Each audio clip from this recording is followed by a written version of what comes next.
welcome to the Kitoko podcast. Today with Heike Bruch and Amadeo.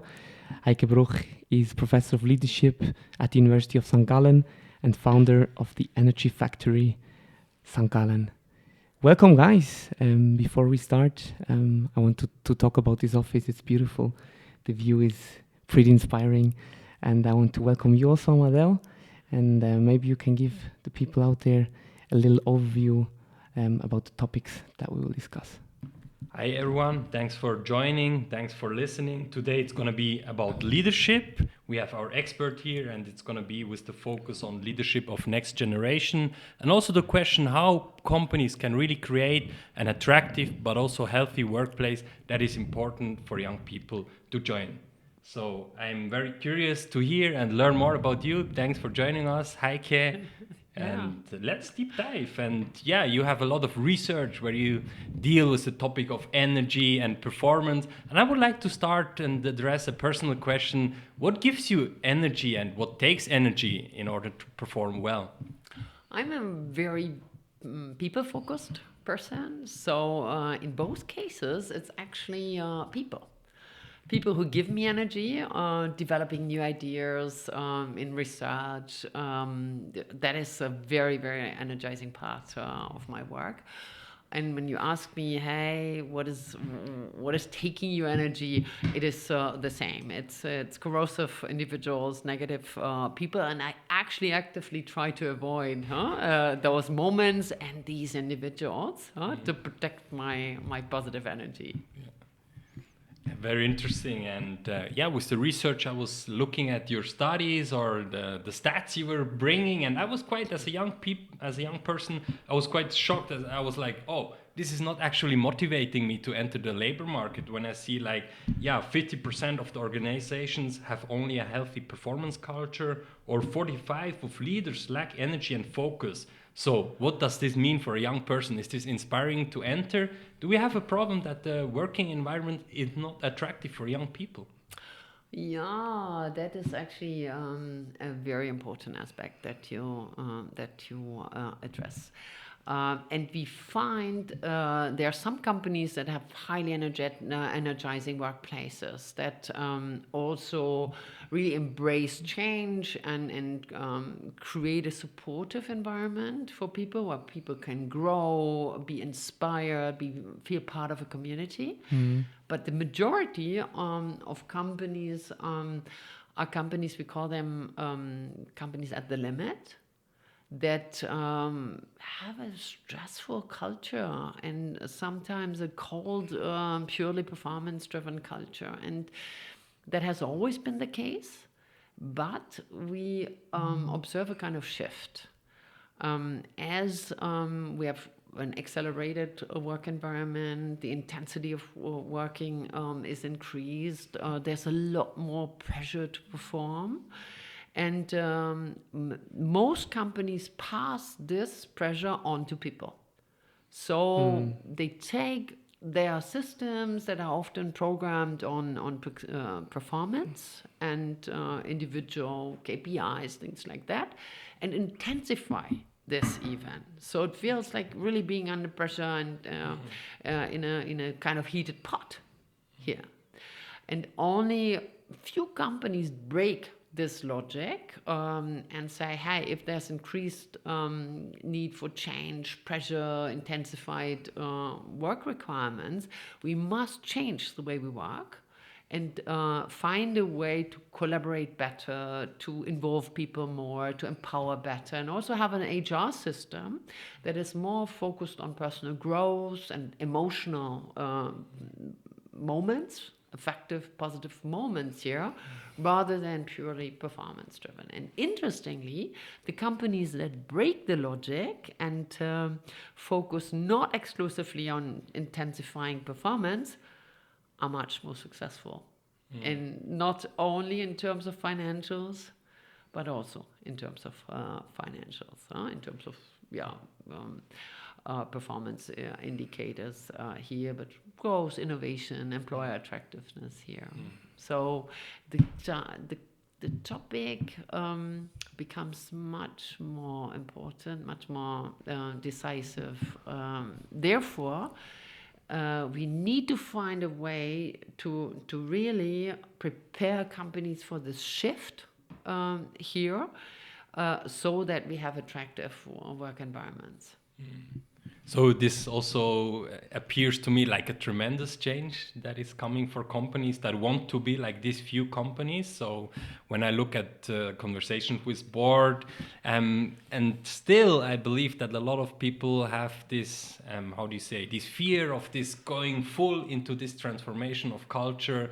They want to do a little bit on the side, but it's not enough, I would say. It really needs the commitment of the board to go this way, and it's also an investment. You said the correlation between performance but also health. How would you rate this? That for a board that is really orientated by numbers and to have this measurement of cultural change correlated to performance? Yeah. So first, I would emphasize exactly what you said. We are at the beginning of this shift in the world, in the way we need to work.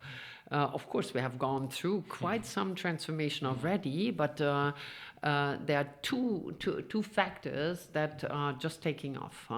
One is increased speed.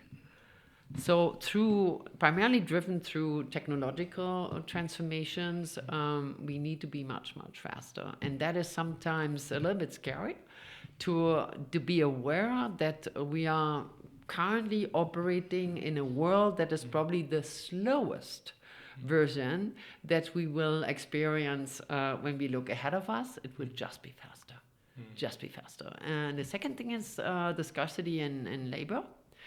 It has just begun.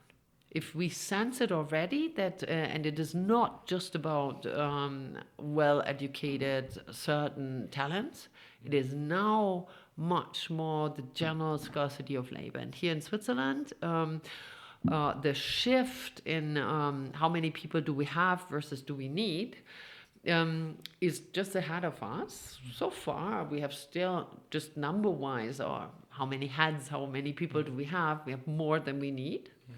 In 2025, we will have this shift, and we will have significantly less people compared to the need in people. And then this is just opening up here.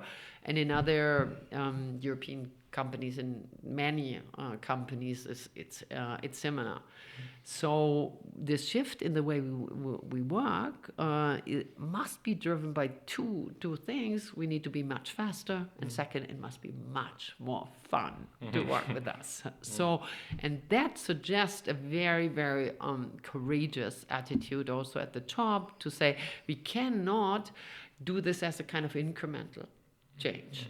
We need to really look at what does it mean in 10 years, 5 years, 10 years? How do we have to position ourselves as an attractive employer that is able to keep the speed and the energy and embrace change?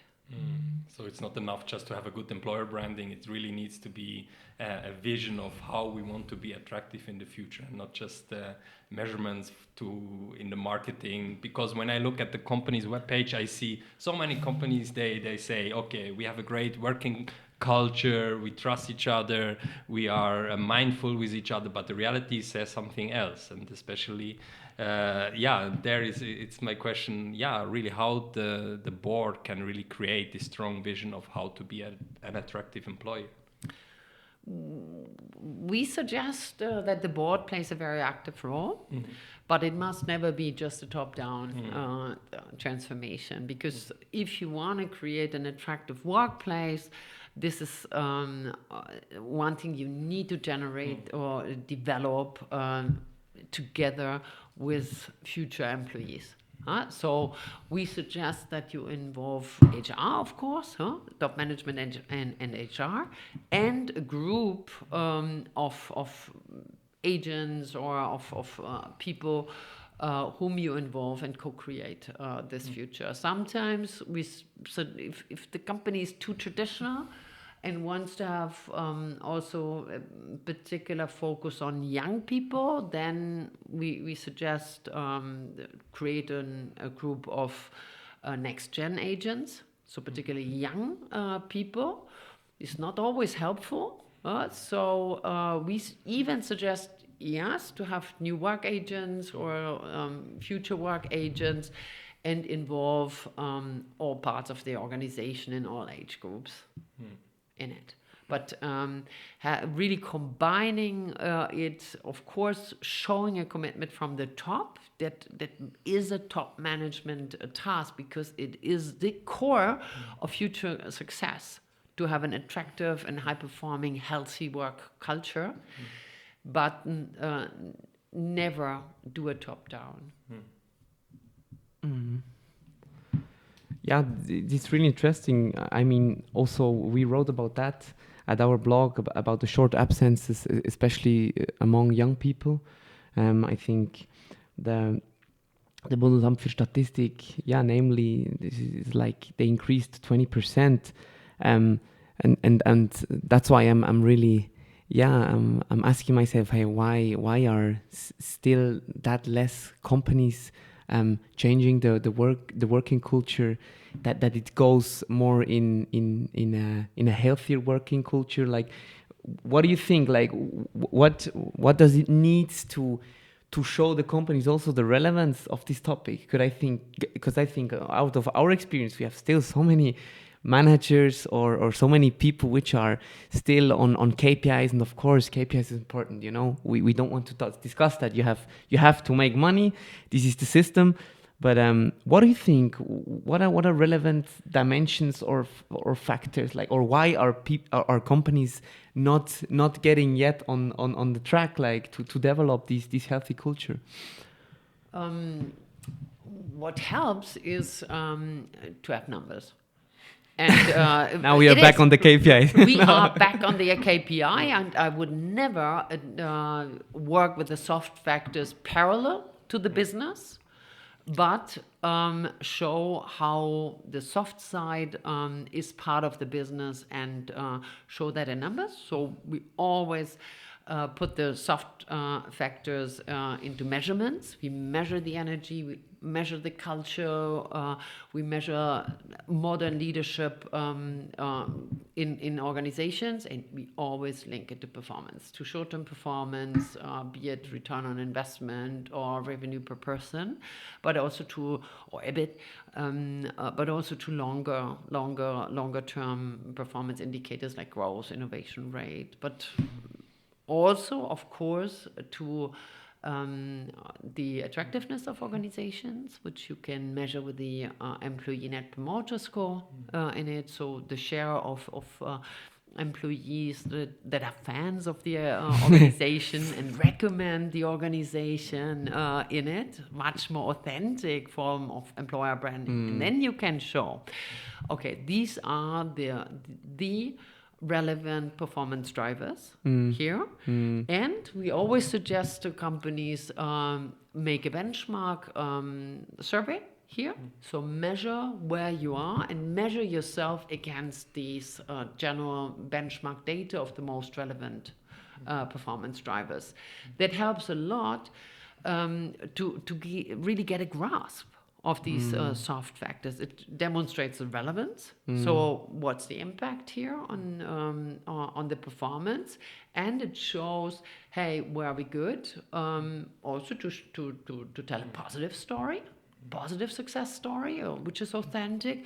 But where are 1-2 areas where we can improve? And then you can monitor the progress and see it, because we want to get a grasp of it. And any high performance organization will always measure itself against others, and it will always focus on continuously improving itself.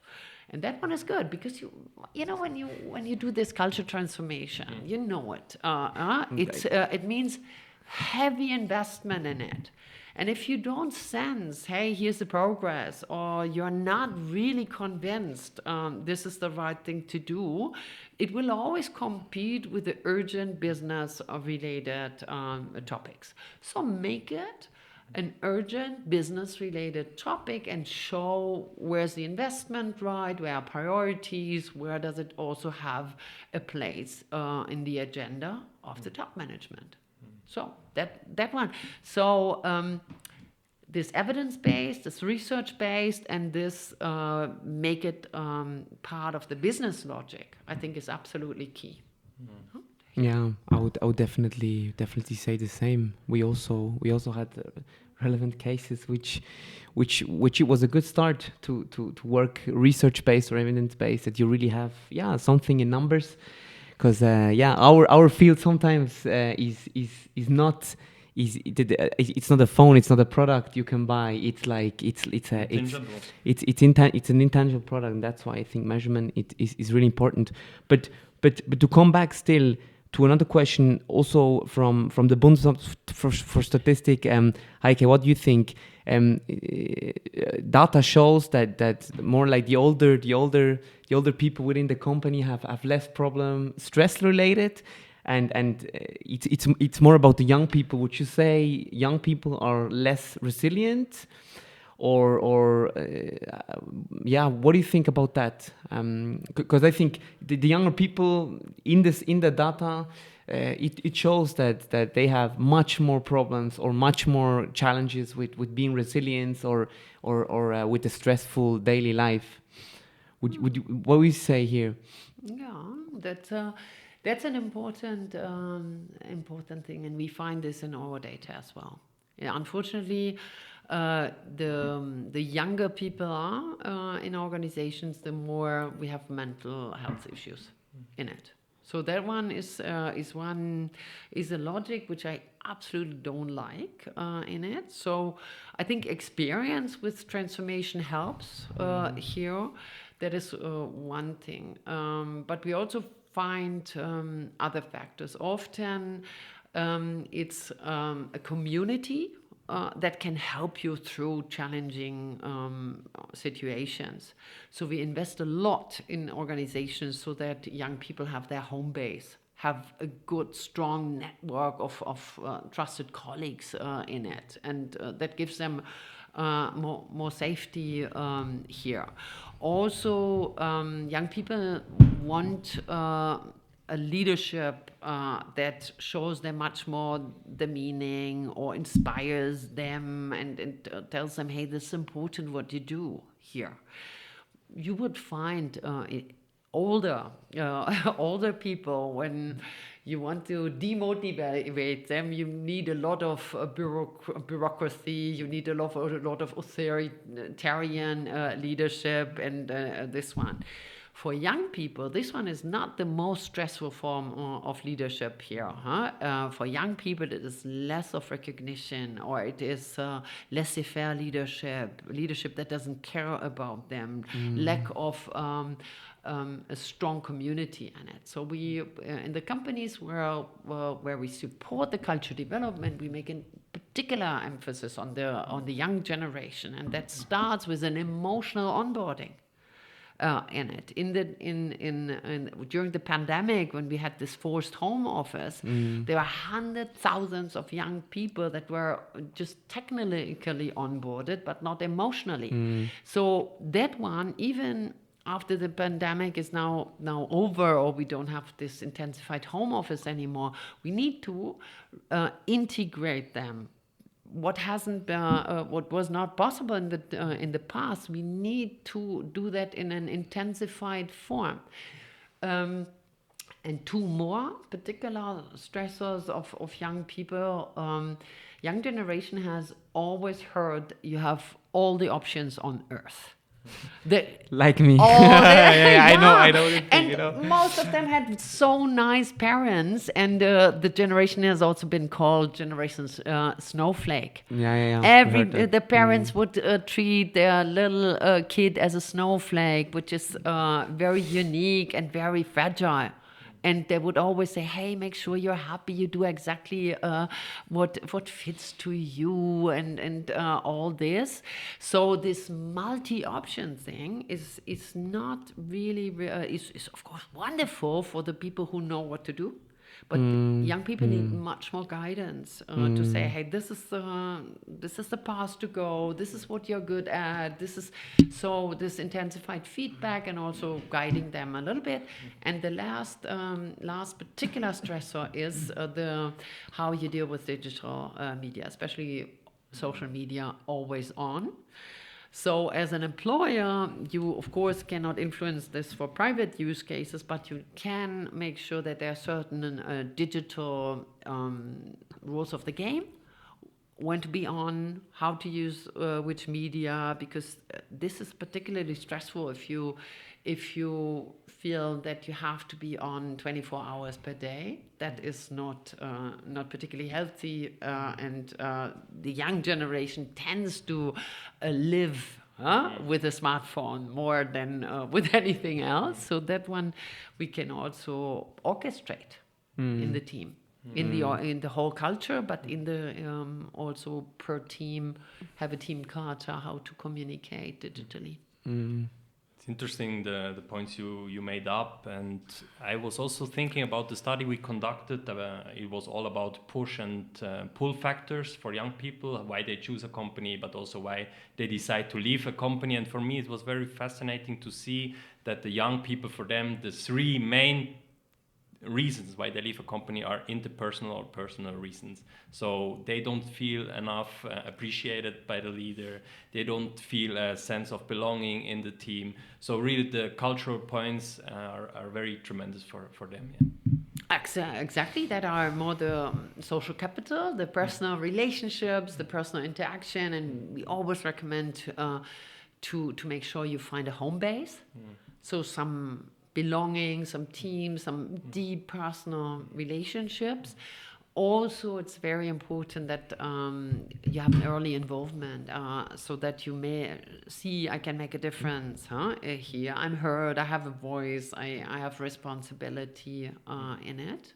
And I think the digital culture is also a factor that you would want to provide here, that are positive, attracting aspects. And one in that positive list in our study that was so striking for me, I wouldn't have expected it, that is positive role models at the top. Very, very, we do barometer study every year. We ask about 20,000 people in 80 to 100 companies, and we do that already for new work and culture since 2016. And you can really see that the more we got in stable times, the more important was this role model behavior at the top. And what was also striking for me is that most important, this factor was for the young generation. What do you think that they look at the CEO? So that for the positive list. What we always consider also is on top a negative list. What kills employer attractiveness in it? What makes people run in it? Run away. What makes them run? And here you could also find three aspects.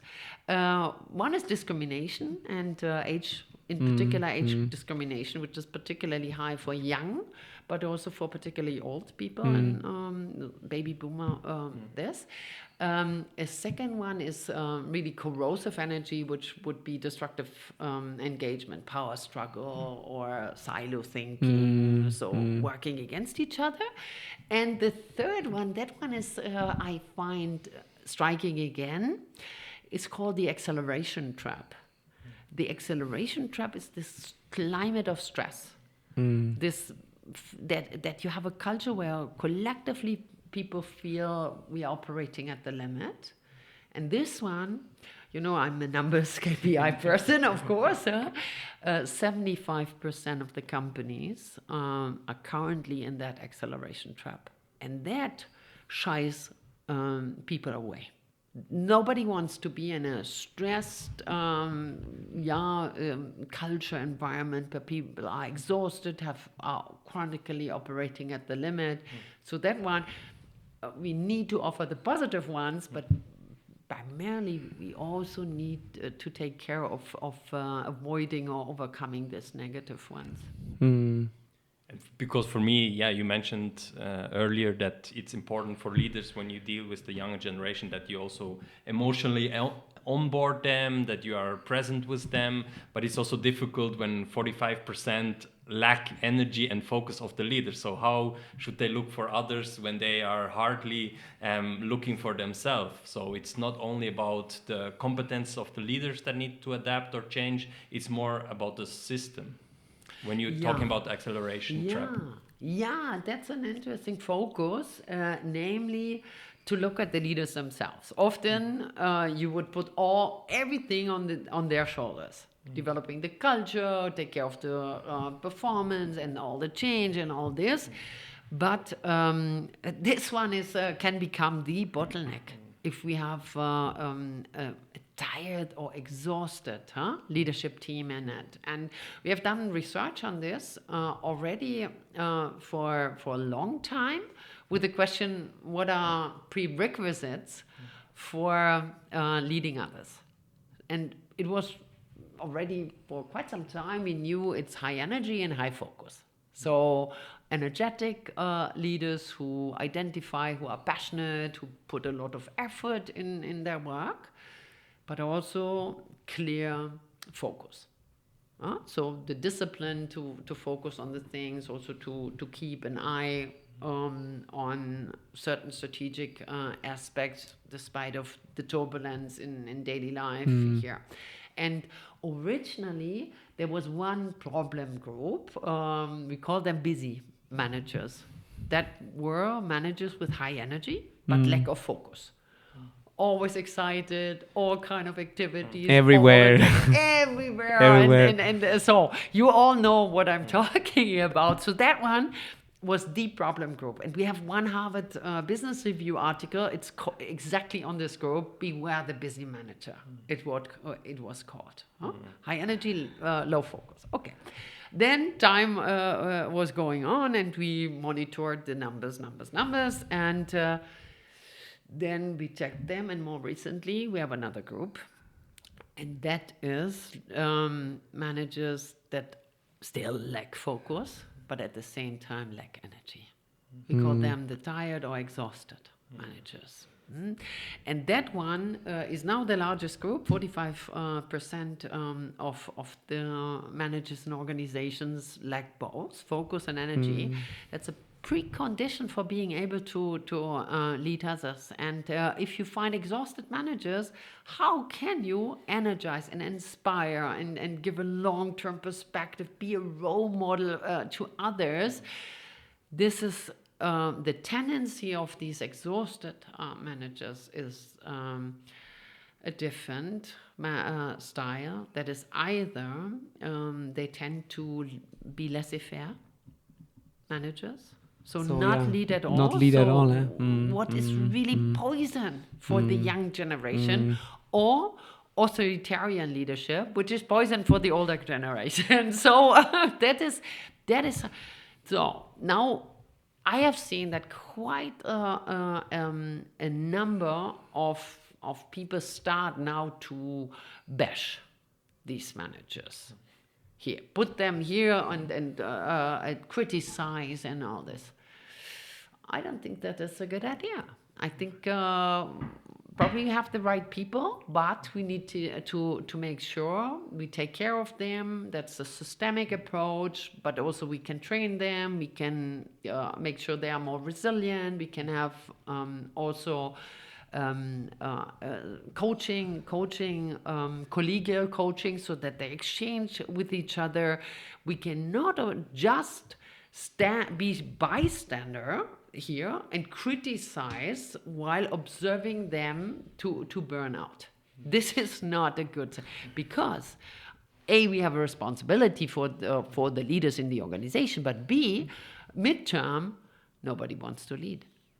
This will be another thing where we don't find people who want to take responsibility, who want to have the leadership role in it, and that's midterm not a good perspective. So taking care of the leaders, developing these organizations with them, I think is a very, very important thing. Really interesting, yeah. Your points, which you mentioned now, and my last question is you talked earlier about having more fun at work. What makes you fun at work? What brings you joy?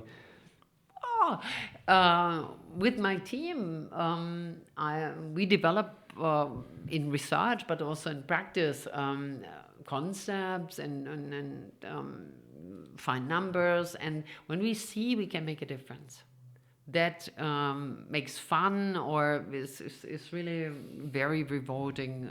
Here in St. Gallen, we have one claim, and that is from insight to impact. And experiencing this impact together with my team and making a relevant difference when it comes to creating a better world of work. That is rewarding, that is fun, and that is also my big why for Visionary my engagement. also, Yeah, for my engagement here. Let's go. It's a good thing, Yeah, it's so interesting. I think we are running out of time. I'm also asking my last question, and you mentioned it's important to have role models. Just shortly, can you give us an insight of a role model that was important in your life and inspired you to be a leader? What? I just recently took stock, and then I realized I always thought I didn't have any female role model. You know, I had many male role models that were guiding me, and one of the most intriguing person was my mentor, Zermatt, an Indian professor. Yes. He's on your wall, huh? We're looking back. There's a photo of him there. At London Business School, very charismatic, inspiring person with this sharp brain and so on. But never a female, until I recently realized my role model was right next to me, and that was my mother. That is my mother. Mother is a mathematician who, against all odds, the family said she shouldn't finish school. So she decided to finish school and study mathematics in it, and then was always a wonderful teacher. Here, a mathematics teacher in school, and that is a very, very powerful woman who was, without me realizing, my role model. A fantastic, modern, strong woman, and gifted teacher. Nice. Thank you so much, Heike, for your words. As you heard, sometimes you don't have to look too far away. Gifts are around us or around you out there, so don't look too far. And sometimes, it's really close. I want to really thank you that we could be here in this beautiful office, and we wish you and your team all success. And if you want to hear more content like Heike about these energetic topics, subscribe our podcast, the Kitoko podcast, and we tune in soon with the next podcast, and wish you a really nice day. Thanks for listening. Thank you.